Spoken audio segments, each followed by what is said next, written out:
Oh, that was totally worth it. I think I need you to do one of the characters. I'm doing all the reading, and as much I love it, but I think you should do some reading too. I'll do Raxton to help me. Also, maybe if you do the Raxton, that would be great. Why did you go so high pitched? Because she's a tiny flippin'. She's a tiny flippin' gnome. I like the idea. This hyperactive, like sort of gnome apothecary, like brewing potions and overly enthusiastic. For some reason in my mind, she's like a Japanese anime character. Yeah.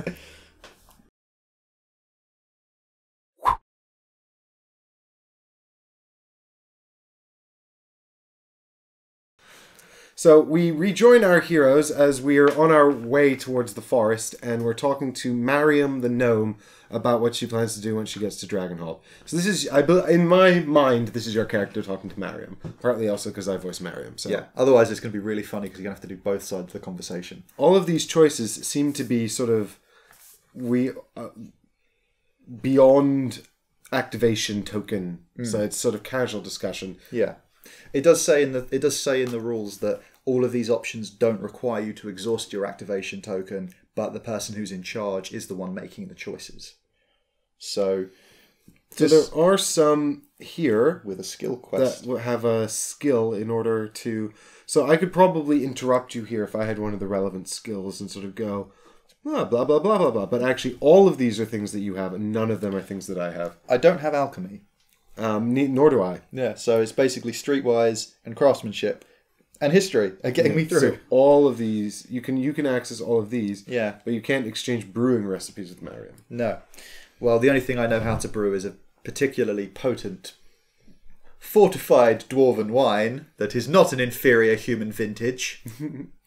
Well, you'll have to make some of that for Celise, even though we know that she doesn't actually like dwarven wine. Yeah. I mean, since that last video, that note on the back, I love the fact that neither of us actually saw that. And I have been trying to think, is there a code in this that I can break? And I'm sure there's some of you out there much cleverer than I am, much better at puzzles that have already cracked it. So bear with us as we blindly tumble into it. If it is crackable, it might just be that it's set up so that you need another piece of information. Yeah, but come, there's someone out there that's looked at that and gone, I've instantly got it. And that's a cryptic savant, yeah. We're going to get there, but it's going to take a while. So, Ollie, what would you like to ask Mariam? I think I'm going to tell Mariam what I know of Dragonholt's markets. So it requires the history skill or the streetwise skill. I've got both. And then we will move on to entry 1902. 1902. Wait a minute. Cover it. Wrong song. 1902. Okay, here we go. You tell Mariam that Dragonholt used to have a successful apothecary shop, one that was well known in the area. Yes, says Mariam. Aunt Safi told me. She says that the shop is standing vacant, so I thought I'd be able to buy it for cheap. Who knows, maybe the last apothecary left some recipes or something interesting behind. Mariam claps her hand, evidently delighted at her stroke of good luck. You almost don't want to tell her what happened to the last apothecary who worked in Dragonholt, but you know you must tell her about the man's grisly fate. Mariam does not seem quite as distressed as you might have thought she would be. That's interesting! She says, I wonder why Aunt Safi never told me that. It's not like I'm going to be doing anything that foolhardy once I take over the place. I wonder if all the blood got washed out. I have no idea what my character knows about what happened there, but damn. Okay, mark story points K6 and M3. K6 and M3. So that's bad. If 2 or more time has passed, read entry 7094, otherwise read 76. We've only had one bit of time pass. We've only had one time passed, so we go to 7616. Oh, wow. Okay, what could an apothecary do that's made that much blood on the wall? I've seen Things. Full Metal Alchemist. I've seen things you wouldn't believe. If I read out an entry I'm going to, write it down because there's a very real chance I'll forget it as I'm on my way there. Damn cats. No attention span. Look, It's almost like I'm a goldfish folk. Look, string! Ooh, what's that red light? I think that's the record button.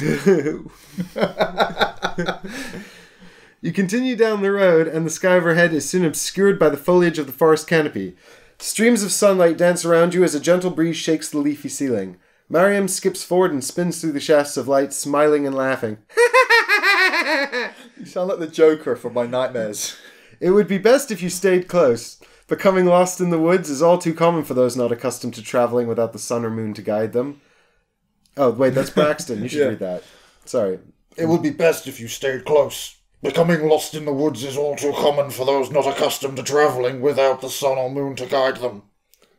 Wow, Braxton, you suddenly became less effeminate since the last episode. Despite the orc's warning, Braxton makes no additional effort to keep pace with the playful gnome. Is storyline N3? Nope.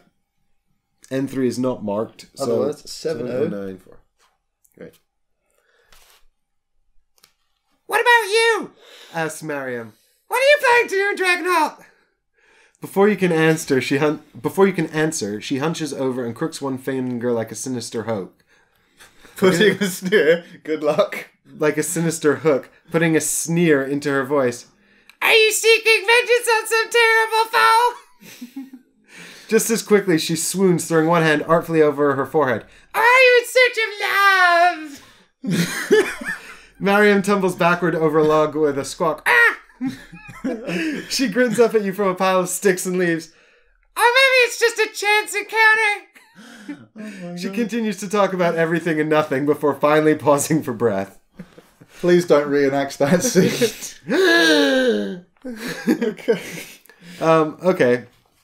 So we can ask her about Eventide Forest, we can ask her how she met Braxton, or we can ask her about gnomes. Maybe we should talk about the forest. I mean, the rest just seems... Character building. Yeah. Let's ask her about the forest. I don't want to know these characters any more than I have to. I want to end this conversation. My left ear is bleeding. I'm ready to fight some bandits now. In silence, please. 2306. You had a very quiet battle. No, I was just deaf. I've heard all sorts of stories of the Eventide Forest, says Mariam. I've heard that there's even a secret kingdom in the treetops, where elves and fairies dance in starlight hidden from the eyes of gnomes. She shrugs and looks up at the mossy tree branches. I don't believe half of it, though. I think it's just a big dark forest, and people are scared of anything they don't know about.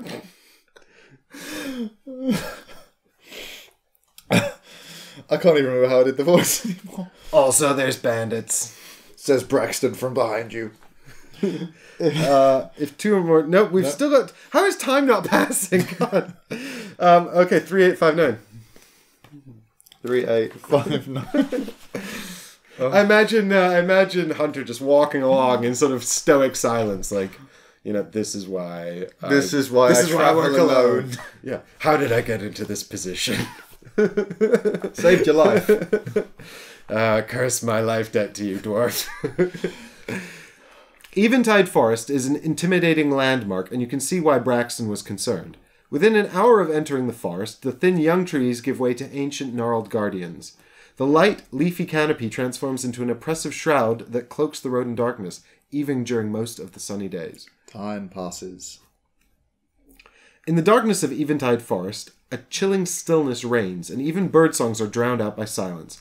You continue onward, Mariam's usual banter quietening her by her new mood. Quieted, thank God, by her new mood. One part fascination and one part fear. Braxton keeps an ever-vigilant eye on the surroundings, her hand now resting on the pommel of the blade at her waist. You soon come to a stop when you catch up to Mariam. She's glancing down at what appears to be a small game trail that branches away from the main road. Up ahead you see a number of fallen trees blocking your path. An old crossroads signpost marks the split, but the wood is too rotted and the writing is indecipherable. What do we do now? I've decided that was Mariam. I'm really sure. It doesn't seem like Lady Regina has been alerted yet. That's not the voice I did, but... Braxton strains to look over the fallen trees. We could clear the road ourselves or send word to Lady Regina once we've reached Dragonholt. We could try this trail. Maybe it connects to the main road on the other side. Oh, Says Mariam. Yeah. Every syllable a chainsaw to the ear. Dogs from miles around go running. The best thing, there was a secret kingdom above. They were avoiding us because of her. They heard her coming 6 miles away. Shit, this isn't recording. Oh dear. They heard her coming 6 miles away and they've had none of it. So we can scout along the game trail and report back. We can climb over the trees and continue on the main road, or we can clear the road of debris before continuing. What do you reckon? I feel like if we stop to clear the road of debris, we'll lose time, and also... I mean, the worst that can happen is Mariam falls over and hurts herself, and I have no problem with that. I seconded with that one. Hunter takes a very Darwinian approach to life anyway. To be fair, he got kicked out of his village, he would. He spent years surviving in the wilds by himself hunting demons. I mean, you know, if you can't climb over some fallen trees, then you're probably a goner anyway. Wait a minute, how high are these trees? Because speaking as a 4-foot dwarf, I mean, I'm good at climbing, but for me a good climb is 10 feet. Have you seen that game, Getting Over It? No. It's a video game where you're sort of like launching yourself over obstacles using this hammer that you hold. So I just imagine your guy with like your axe guitar just like smashing into the tree. I like and kind of like pushing off it and launching over the trees. I like this plan. Let's do that. Let's climb over the trees and continue on the main road. We don't want to go off along the game trail, scout along the game trail and report back. Do you want to scout? Well, I'd probably be quite good at it. I have survival and stealth and awareness. Mm-hmm. I have none of those. I can just run. I'm thinking it might be quite good to save some time. But if it doesn't go anywhere, then it'd be a waste of time. Well, I'll let this one be your decision. Scout or climb? I'm thinking the game trail might also avoid anyone lying in wait on the main road, so I'm going to scout the game trail. Okay, which one's that? 5822. 5822. So I'm going to flip my activation token there. Because that was my choice. Here we go. Cool. Don't be Mariam. Don't be Mariam. Don't be Mariam. Don't be Mariam. You follow the trail away from the main road, ducking under low-hanging branches and hopping over muddy puddles. The wind trails back and forth, and you soon lose your bearings as you scramble over a particularly steep slope. The soft earth gives way, and you tumble head over heels until you come to a stop at the base of a tree. If you do not have agility, awareness, or survival, you lose 3 stamina. Fortunately, we read the rules for this, and you refers to the active player. This guy. Yeah, I made the decision, and I have agility, I have awareness, and I have stamina. So I actually should get 3 stamina. Survival. Stamina is a measure of how much you can push yourself or resist strain or damage. Excessive amounts of physical labor, prolonged exposure to harsh conditions, and physical damage suffered in combat all cause you to lose stamina. Your maximum stamina was determined during your character creation and should be recorded on your character sheet. Mine's 12. Mine's 12 too. Whenever you lose stamina, subtract the amount from your current stamina recording on your character sheet and separate... Yeah, so it's fucking hit points, right? It's hit points, but you don't die when you get to 0. You just become less skilled. Yeah, you disable one of your skills, and we can't use it anymore. Mm-hmm. You crawl back to your feet and continue on, resolving to be more careful. After some time, you rejoin the main road, well past the deadfall that blocked it. You turn back, and being certain to mark your route this time, rejoin the others. Time passes. Mark story point K3. K3. You and your traveling companions make your way along the game trail and continue your journey on the main road. Go to entry 8557. 8557.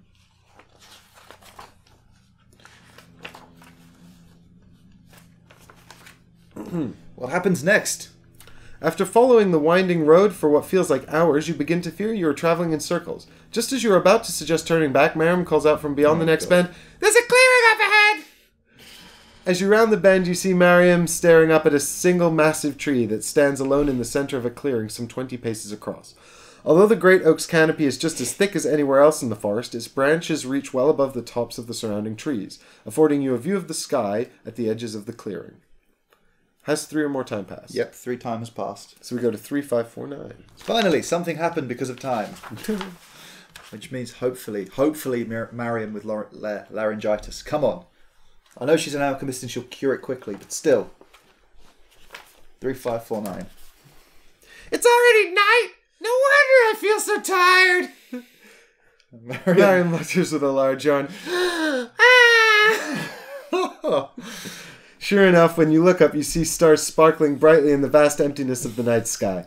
You note how brilliant they seem so far from the torchlight of the city. At the edges of the clearing, several paths cut through the dense trees, leading away from the great oak in different directions. Only a few seem well-travelled, but none are marked by signs. Braxton, too, has noticed the myriad of options for further travel. We should get our bearings before making camp for the night. Mariam rolls her eyes at Braxton's suggestions. We can use the sun to guide us in the morning. I'm going to sleep. With that, she takes out a bedroll and makes a camp at the base of the great oak. Determine your heading by observing the stars is one thing. You could do that with survival. But it's my choice now, isn't it? I'm active. Oh, you're the active player, yeah. Convince Mariam to read the stars before she sleeps. Empathy or persuasion. We don't have that. I'm not empathetic. You could climb the great oak to look for a landmark because you have athletics. I do. Or we could just leave the navigation to Braxton and turn in for the night. I'd like to do something this time, so I think I'm going to climb the great oak tree and look for a landmark. Because you can't pick the top two, can you? I don't have devotion, arcana, or survival. You have survival, but you used your stealth to avoid... Well, you used your stealth that when you got hit in the face with a tree branch, it didn't hurt. Which I love the idea of. I mean, I feel like I should have landed on my feet, but... You can land on your feet. You still got whacked in the face with a tree branch. Look, my point is that nobody saw. I was the scouting alone. You were the scout, and only you have night vision. Nobody heard me in the woods. But let's face it, I've been travelling with you long enough to know what that means. Okay. As much as I want to put on this persona of lone wolf demon hunter, I'm actually the clumsiest cat. But you're alive, and that's the important thing. It's true. Okay, so what's the entry? 3729. So you should read this one because it's your entry. Okay. That'll help us track the active player as well. 3729. As you climb up the great oak tree, you find a number of curious items secreted through its branches. There are scraps of paper covered in writing. Secreted. Secreted. It's the same word. Secreted and secreted. That's weird. Some Sorry. Scraps of paper covered in various writings with various languages and hands. Some tied around branches, others glued to the trunk with sticky pine sap. There are intricately carved statuettes tucked into the crooks in the tree's bows or strung from leather cords. There are small clay pots tucked into holes. You pocket a small wooden trinket to show your companions when you return to ground. You gain the wooden trinket item B. I have a wooden trinket. So these are the item cards. We've been instructed not to look at them, but to find them by their... It's in alphabetical order. But also back to front. So, alright, reverse alphabetical order that starts at T. I have a wooden trinket. Sure. So, you found this intricate wooden trinket in the great oak in Eventide Forest. It looks quite old and appears to be in the shape of a badger. Badger. Mushroom. Ooh, it's a snake! Close the gate. A heart is carved into the wood containing the letters T and U. Some effects cause you to gain items. To gain an item, record its name on your character sheet and then search the item deck for the thingy. For instance, for that. I'm pretty sure that's not card a we word. just had. I mean, basically, we don't need to read this. So, crack on, it's still you. Leaving the other objects as undisturbed as you can manage, you climb from the thick, sturdy branch to thick, sturdy branch until you find yourself in the upper boughs of the tree. Moving more cautiously, lest the thinner branches give way beneath your weight, a very big problem for a dwarf, you make your way to the edge of the leaves and look out over Eventide Forest. The trees beneath you murmur and whisper in the night breeze, visible as little more than a dark ocean of rustling leaves. In the distance, you can see the beacon tower in Dragonholt rising above the forest. You are now confident you know the way to Dragonholt. Mark story point P3. When you return to camp, you show the wooden curio to your companions, but they have no better idea what to make of it than you do. You decide to keep the trinket as a souvenir to remind you of your trip. Read entry 8549. So, because Ollie just took his activation, both tokens reset, and next time we'll have a choice of who goes. 8549. 8549. Do. So, the first one of us to get an item. Because climbing trees. You assist Braxton in gathering some kindling and start a small campfire a few paces from the great oak. While you work, you can hear Mariam humming softly to herself. You set out your bedroll and relax. She's fucking tuneless. Tone deaf. Although you are all tired, a brief chat around the campfire is not an unwelcome event. It is. It's very unwelcome. So our options are, ask Mariam what she plans to do in Dragonholt. I feel like we have had enough of that. Yeah. Ask Braxton what she plans to do in Dragonholt, or go to sleep. I love that neither option exhausts your activation token, because even they realise if we've put up with her to now, it's not going to make us weary. So we can sort of pick up, because we've marked N3 already, because we've been... No, we haven't marked N3. Oh, did we not? It was M3 we marked. Was that a mistake? 3729, was it not?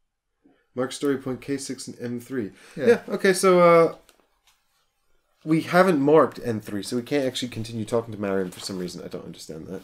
But wait, we can talk to Braxton. I suppose it would have depended on which option we picked. I guess basically it's saying you already talked to Mariam, so now spend some time talking to Braxton. Yeah. Seems a little forced, but never mind. Well, no, because we can go straight to sleep. We can not talk to anyone. We can be antisocial. True. Do you want to ask Braxton, do you want some payback for me forcing you to do all the voices? Well, this is not exhaust the activation token, so let's talk to Braxton. Okay, I feel like E7, which is... And 4945. Story point requires E7, which is done. Yeah. Yeah. So 4945. Yeah, so that's sort of like, because that's like earlier we when we talked to Mariam, we had to mark that down. So it was basically saying you've already done the Mariam bit, now you can do the Braxton. Fair enough. Dialogue. Braxton smiles gently, nodding her head in Mariam's direction. I will continue to protect our friend Mariam for as long as she requires my services. As you may have noticed, looking after her does not leave me much time for anything else. I resemble that remark! After that, I'm not certain. I was not certain what to do with myself before meeting Mariam either. I suppose I'll travel to a larger city and try to find employment. Choices. Ask Braxton about her past adventures. Ask Braxton how she met Mariam. Tell Braxton about your past adventures. Requires deception, skill, or performance. Cha-ching. You don't have performance, do you? I have deception. Yep, that's because you're a shitbag. I love it. Bugger off. I love it. Ask Braxton which lord she served. Empathy or history. I have history. Ask Braxton about her military training. Requires history or military. I have history. Show Braxton how to foil sleight of hand, awareness, or thievery. Well, you have awareness.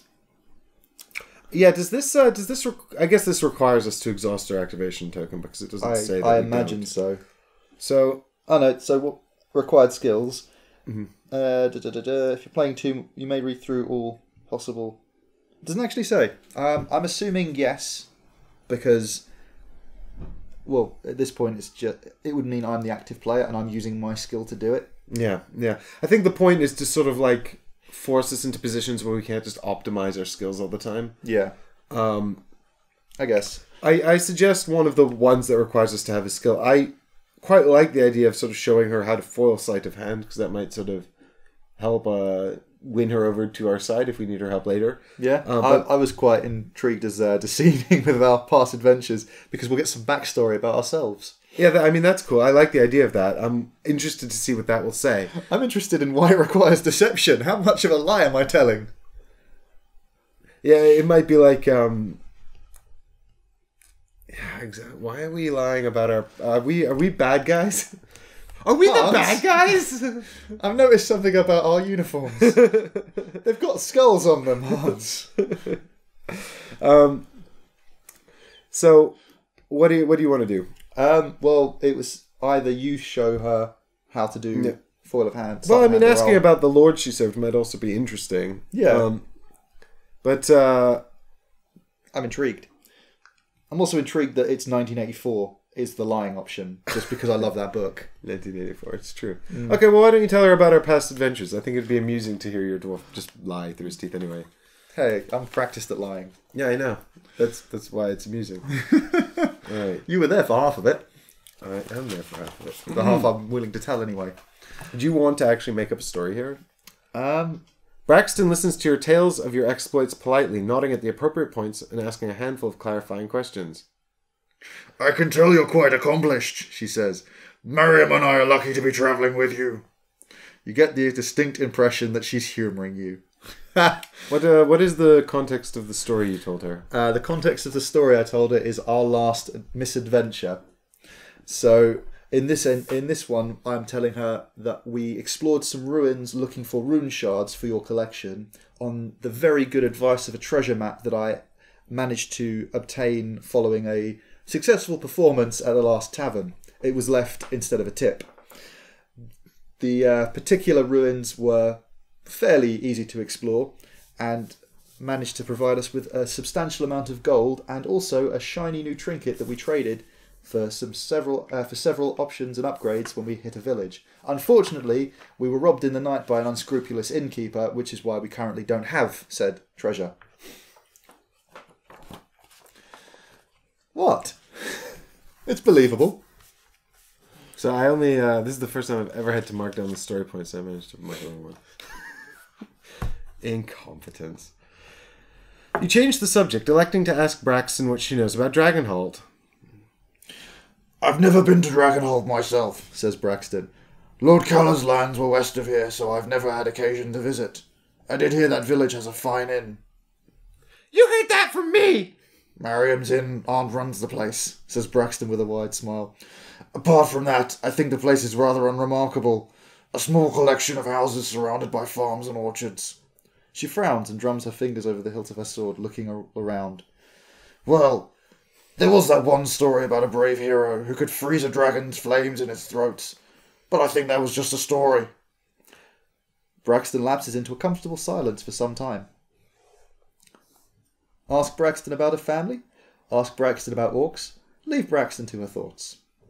I think we should ask Braxton about her family. Go for it. 2062. 2062. We know all about orcs. Ironically, those two questions are very similar. Because she's an orc. 2062? Yep. I haven't seen them in years, she says. My brothers were not happy about me abandoning them to take service with Lord Carla. But to be honest, I had to get away. After our father died, my brothers became more and more domineering. They wouldn't let my mother and me do anything without their permission. I was going on long hunting trips just to avoid them. It was on one of those trips that I met Lord Carla. She glances up at the forest canopy as if to see her brothers there. It's funny, but now that I'm grown in a knight, I miss them. I'd like to see them again as equals. I'd like to meet them too! Maybe I'll break all their kneecaps! Mariam doesn't like my brothers, explains Braxton, even though she doesn't know anything about them. They were awful to you! That's all I need to know! If 2 or more time has passed, which thankfully it has, go to 1096.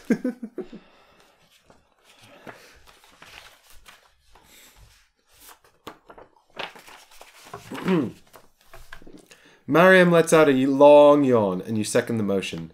As you nestle into your bedroll for the night, Braxton speaks up. Best we don't sleep all at once. I'll take the first watch. Can I count on you to take the second? You nod your agreement and drift off to sleep. One of you must volunteer to keep watch. Refresh your activation token if you are keeping watch. The rest of you exhaust your activation token. So I'll keep watch. Sweet. Because I have awareness in that sense. Yeah, my current skill is, if something happens, I can have a brawl with them. And probably bore them with a story. Then two time passes, and you each recover 2 stamina, but that's fine. Yeah. Some effects cause you to recover stamina. It's hit points. You put the number back up. That's fine. You rouse from your slumber to a gentle coaxing from Braxton. Your turn at watch, she says quietly. You rub your eyes for a moment and sit up, taking a drink from your canteen to wake yourself. You glance around the camp at your fellow travelers. Braxton has eaten them all. Doesn't say that. Braxton prepares her bedroll and lies down and is quickly asleep. Mariam stirs for a moment, possibly awakened by the brief commotion, and rolls to her other side. A gentle silence takes hold of the clearing. Your journey to Dragonholt has been a long one, but now you are no more than half a day's travel from your destination. The crack of burning branches from the campfire keeps you company as you keep watch. The moon is beginning to set, and you know the light of a new dawn will soon grace the forest clearing where you've made camp. Just then you hear a rustling in the thick brush on the other side of the camp, and recall Braxton's warning about the bandits. Watch for further signs of movement or danger. Arm yourself and take a closer look. Wake your fellow traveling companions. Ooh. Ooh. It's all your decision. Ooh. It's not food, potentially, but it might be. Come on, cat boy. I think I'd probably arm myself and take a closer look. I think that'd be a wise thing to do if you don't wake everyone else up. Yeah, I mean, I don't want to, I'm used to being a lone wolf, I'm a wildlander who's hunted demons in the wildlands by himself on the borders of their demonic kingdom, so I'm used to traveling on my own and taking care of things myself. The mountains of Dunwire have been kept safe by your tireless efforts. Yeah, I feel like also I don't want to hear Mariam talking, so the longer she's asleep, the better. 1654. 1654. And this doesn't exhaust my activation token, so I guess that means I could sort of do a further thing. I'm imagining the next thing is a fight. Maybe. But you can duel. You grab your weapon and slip out of the camp, circling around towards where you heard the sound. As your eyes adjust to the... I'm a cat. As your eyes adjust to the darkness, you move silently from tree to tree and soon find yourself behind a small group of rough-looking people lurking in the bushes and watching your camp. Bandits! Mark story point X1. There are 3 bandits directly in front of you. 2 men and a woman in torn and stained clothing and scraps of leather armor. The woman holds a strung bow across her knees as she crouches, while one of the men has a spear and the other a long knife in his hand. "Wasn't someone on watch by the fire?" asks I don't one see of the men. anyone there now. "Quiet! Wait for the signal!" They clearly haven't noticed you. Just as clearly they're intending to attack you and your companions. Shout a warning to your companions. Draw your weapon and engage the bandits. Sneak up on the bandits and ambush them. Oh, fucking of course. Requires stealth, of course. I have stealth. This is my bread and butter, I think. Well, considering if you shout, they're going to turn around and pile on you, and if you can draw your weapons and engage them, or sneak up on them, which is essentially the same thing, which is going to be better. Well, I think stealth, right? Exactly. I'm going to stealth them. Yeah. So 84. Exhaust my token and 8408.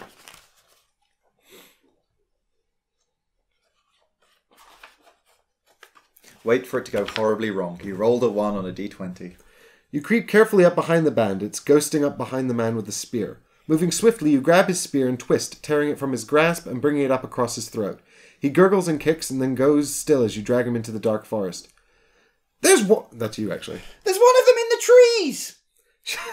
"They're taking the Hobbit's Isengard!" shouts the armed woman, loosing an arrow blindly in your direction. The shaft passes within a hand's breadth of your head, and you see her pulling back to fire again. You drop your unconscious captive and sprint back to the camp. You hear confusion in the forest all around you as the bandits try to track you down. Go to entry 9943. Hold it. You're unconscious captive. I thought you killed him. Yeah, I still just throw it. You grab his spear and twist it from his hand, bringing it up against his throat. He gurgles and kicks. Is he not dead?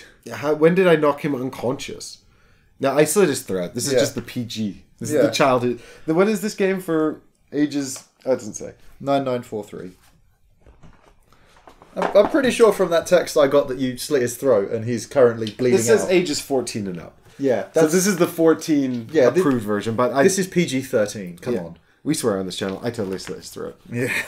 99. I mean, I'm 9943. I have no. I have a very sort of strong sense of justice and honor. I don't believe in robbing and thievery. That's my character's sort of. It's the main reason he didn't take thievery as a skill. We had a long discussion about this because I, for one, think that a cat that can't steal something is a terrible cat. But I lost that argument. Mainly because he threatened to throw me into a river. Well, my character's sort of a... He's like a sort Don't you dare say pacifist. No, he helps people. That's his sort of part of his deal. Okay. You shout a warning and rush back into the camp, hearing the bandits swear and move to follow you. "We're supposed to wait for the signal," hisses one. "That was the signal!" shouts the other. As you skid to a stop by the campfire, you see Braxton already on her feet with her shield in hand. Mariam is still staggering out of her blanket. What is it? What's going on? "Bandits!" rumbles Braxton. As half a dozen of the desperate-looking figures run into the firelight, weapons held high. Half a dozen? What was the number? 4300. Essentially, if you've got a friend that's really good at voices, this is a game you want to play. It's true. But if you don't, you'll just have to deal with our voices. Yeah, we're not overdubbing them. If I've got to listen to this, so do you. Braxton hefts a heavy steel shield and slashes her long sword threateningly at one of the approaching bandits. Mariam produces 2 flasks and unstoppers one of them. A thick, acrid smoke pours from its open mouth as she holds it aloft ready to throw. 3 of the bandits suddenly rush forward, charging the camp. Mariam hurls the smoking flask, which smashes against one of their bucklers. A billowing cloud of acidic fog erupts from the impact site. The bandit shrieks and flails, dropping his buckler to the ground as it dissolves. The other 2 bandits continue their charge. One swings an axe at Mariam, but Braxton catches the blade with her longsword and slams her shield into the man, sending him tumbling to the ground. The 3rd bandit dodges around Braxton and darts forward straight towards you, spear point trained at your chest. I'm pretty sure this is me then. I guess this is you, because you've got the only active token? Well, I'm guessing mine recharged while you were doing that, because mine was deactivated when I went to sleep. Right. Well, that means that actually, if because we're called to make a decision here, if yours was deactivated from sleeping, both would reactivate now. Because you're in the camp now, you're back. Yeah, I came back. Yeah. So actually, we should both have active tokens, I think. Well, I can't do anything about this other than try to catch the spear or dodge the attack, because you have dueling. Well, I have runes and dueling, so I could blast him with a rune or duel him. I think probably I would duel him. I feel like my character is not the kind of character that just pulls out runes and starts sort of blasting with them. Also, if you don't need to use an expensive and rare item, I imagine you wouldn't. Yeah, I think my character seeks to understand magic, but is not necessarily sort of he doesn't like the idea of using it senselessly. I'm pretty sure you're just a pragmatist, and you're not going to waste magic on someone you can disarm or kill. Exactly, but so I will duel him tomorrow on Ready Steady Play, because that's actually all we've got time for today. This has been another long episode, but it's very easy to lose track of time in the fun storytelling. Yeah, especially when Mariam's voice is grating on the inner part of your soul. Well, I would have thought you'd be in a hurry to end the episodes. I lost track of time. Look, I don't like her any more than you did, but I didn't write her. You just voiced her. Yeah, but the character demanded that voice. There was no other voice I could have used. So we'll be back tomorrow to find out what happens when Hunter duels the bandit, and and we'll get to see Grom do something. Grom do some fighting, possibly. Wooden trinket, go! Yeah, you throw it at the ground, it turns into an actual badger who starts doing the dance. It's a honey badger. It's a honey badger. I would. Do you know what? I'd watch that fight. It's like, good luck, you've got a honey badger. It's just going to bite you until you die. Yeah, it's like if you have a honey badger, turn to entry 9999. You win. Yeah. Honey badgers take over the world. Oh dear. Put them back in the trinket. So thanks everybody for coming with us on this journey, and we'll be back tomorrow for more Legacy of Dragonholt. See you tomorrow.